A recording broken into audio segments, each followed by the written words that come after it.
WebEx, Senator Gillibrand. Thank you, Mr. Chairman.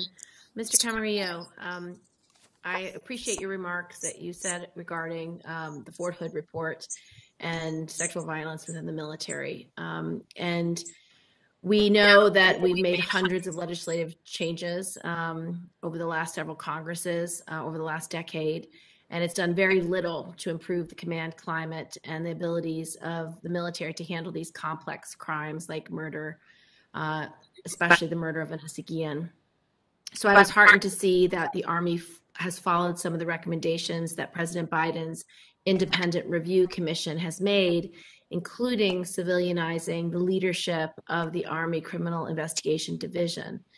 If confirmed, you will supervise Mr. Ford, who has been made director of CID, correct? Yes, Senator, that's my understanding. And CID investigates sexual assault and other serious crimes such as murder, correct? Yes, Senator, that's my understanding. And do you think that this change will improve the investigation process in the Army? Senator, I would turn back to the Fort Hood report, which noted that a number of changes have to come about in order to address the underlying findings, one of which is having civilian leadership that would have some continuity to ensure that the Army's Criminal Investigation Division can promote expertise that's required to recruit and to train highly qualified workforce to be able to investigate these types of crimes. And so certainly, if I'm confirmed, Senator, my goal would be to further the overarching objectives identified in the report to be able to better prepare the Army to respond and hopefully prevent these crimes from occurring. Well, I appreciate that, because prior to those changes, CID was led by an Army general. And now that the Army has seen the wisdom of removing authority of the commander for these kinds of investigations and put a civilian such as Mr. Ford, who's an attorney, in charge, I think that is a reform that will make a difference. I think that this will create more objectivity. It will create a professionalization of how these reviews are done. And it's why we have fought so hard in the Senate to remove all serious crimes from the chain of command so that they can be reviewed by independent military prosecutors. So I appreciate your effort in doing that, and I appreciate your commitment to trying to solve the scourge of sexual violence. Mr. Wagner, similarly, in April of last year, President-elect Biden was asked directly by a group of advocates whether he would remove serious crimes from the chain of command, non-military crimes, such as, quote, rape, murder, and child abuse, end of quote. And President-elect Biden, in response, quoted, yes, yes, yes. Mr. Wagner, what is your view and your commitment to moving prosecutorial decisions outside of the chain of command to trained independent military prosecutors?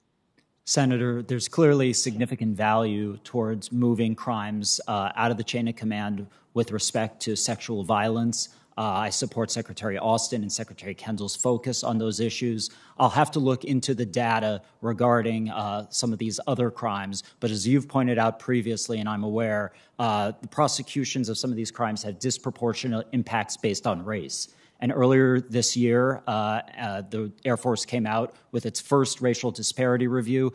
Last month, there was an update as well as a progress report. And so I take disparities in racial prosecutions extremely seriously. And if confirmed, I would really look forward to working with you and the committee to making sure that all prosecutions for crimes were done free of bias and in a way fair that respects both the victims first as well as those who have been charged.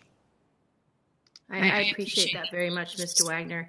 And one of the reasons why the Bright Line at Serious Crimes is so important is also because Vanessa Guillen's case specifically. There was no record of her reporting harassment or assault, but she was indeed murdered. And that case may never have been investigated as a sexual assault and murder crime because at first they didn't investigate it. They said it's an AWOL and we have no concerns about sexual violence. And so that's why we want not only the independence in the prosecution, but we also want the civilian leadership in the investigation to have that highly trained eye towards solving these very difficult crimes. Let me see if I have any time left. I don't. So I will submit for the record a question with regard to PFAS that is very much similar to what Senator Shaheen asked to Ms. Jacobson. Thank you so much, Mr. Chairman. Thank you, Senator Gillibrand. Now let me